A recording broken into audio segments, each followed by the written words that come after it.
হ্যাঁ, তবে আমি আপনাদের কাছে একটা অনুরোধ করব। আপনাদের কাছে, হিংসাকে রোধ করা যায় না। কেউ যদি বলে আপনার একটা চোখ তুলে নেব, তার পরিবর্তে যদি আপনি তার চোখ তুলতে চান, তাহলে পৃথিবী একদিন সবাই অন্ধ হয়ে যাবে। অনুরোধ একটাই করব, অনেক ধমকানোকে পাত্তা দেওয়ার দরকার নেই। সংবিধানটাকে মজবুত করে ধরুন। আমাকে অনেক আটকাবার চেষ্টা হয়েছে। আমার নামে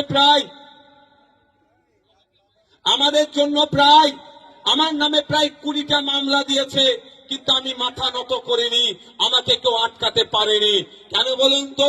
আমি সংবিধানটাকে আঁকড়ে ধরে চলছি। তাই আপনাদের অনুরোধ করব, একদিকে বোমগুলি পিস্তল থাকতে পারে, একদিকে গুন্ডা মস্তান থাকতে পারে, একদিকে সমাজ বিরোধীরা থাকতে পারে। আপনি যদি সংবিধানকে শক্ত হাতে ধরে রাখতে পারেন, এই গুন্ডা মস্তান সমাজ বিরোধীরা ধ্বংস হয়ে যাবে। আপনাকে কেউ হিলাতে পারবে না, আপনাকে কেউ আটকাতে পারবে না।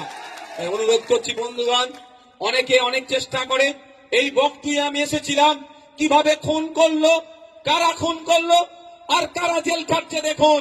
ওই ফাঁদে আপনারা পড়বেন না। প্ল্যান মাফিক আপনাদেরকে ধ্বংসের দিকে ঠেলে দেওয়া হচ্ছে। দেখুন, লড়াই কোথা হচ্ছে?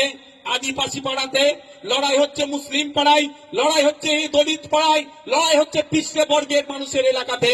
আর ধ্বংস হয়ে কবরে শ্মশানে এই গরিব মানুষগুলো যাচ্ছে। আমি আপনাদের কাছে অনুরোধ করব যে হিংসাতে আপনারা জড়াবেন না। ভারতবর্ষের সংবিধান অনুযায়ী চলুন। ইলেকশন কমিশন অফ ইন্ডিয়ার আপনারা ওয়েবসাইটে গিয়ে দেখতে পাবেন যে ওখানে 2200 থেকে 2500 রেজিস্টার্ড পলিটিক্যাল পার্টি ভারতবর্ষে আছে।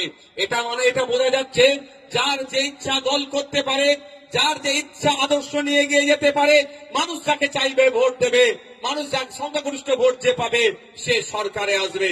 আমার বলার বক্তব্য যে আপনারা লড়াইয়ে জড়িয়ে পড়বেন না। আপনারা একবার আইনসভার মধ্যে যদি যান বা বিভিন্ন জায়গায় দেখবেন, সুজন চক্রবর্তী সিপিএম এর নেতা, দিলীপ ঘোষ তৃণমূলের নেতা, বিজেপির নেতা কুণাল ঘোষ তৃণমূলের নেতা, পার্থ চ্যাটার্জি তৃণমূলের নেতা, এরা একে অপরের এক জায়গায় বসে চা খাচ্ছে। আর লড়াইটা বোলপুরের বুথে, এলেমবাজারের বুথে, দুবরাজপুরে, দেউচাপাচামিতে, সিউড়িতে, এই সমস্ত জায়গায় লড়াইটা লাগিয়ে দেওয়া হচ্ছে।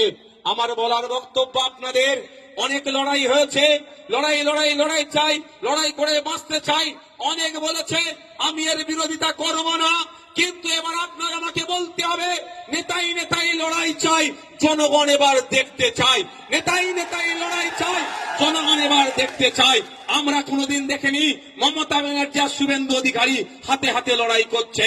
আমরা কোনোদিন দেখিনি মোহাম্মদ সেলিম সাহেবের সাথে অভিষেক বাবু হাতে হাতে লড়াই করছে। আমরা কোনোদিন দেখিনি অধীর রঞ্জন চৌধুরীর সাথে পার্থ চ্যাটার্জি হাতে হাতে লড়াই করছে। আমরা কোনোদিন দেখিনি এই পার্টির রাজ্য স্তরের লিডাররা নিজেদের মধ্যে লড়াইয়ে জড়িয়ে পড়েছে। আমরা কি দেখেছি? মিডিয়ার মাধ্যমে, মাইকের মাধ্যমে তারা লড়াই করছে। এই লড়াইটা তারা ওই অবস্থায় রাখছে, কিন্তু দিনের শেষে প্রয়োজনে তারা এসি রুমে বসে চা খাচ্ছে, এটা প্রমাণ আছে। আর আমরা বুথের মানুষ, চর্বি আমাদের বেশি।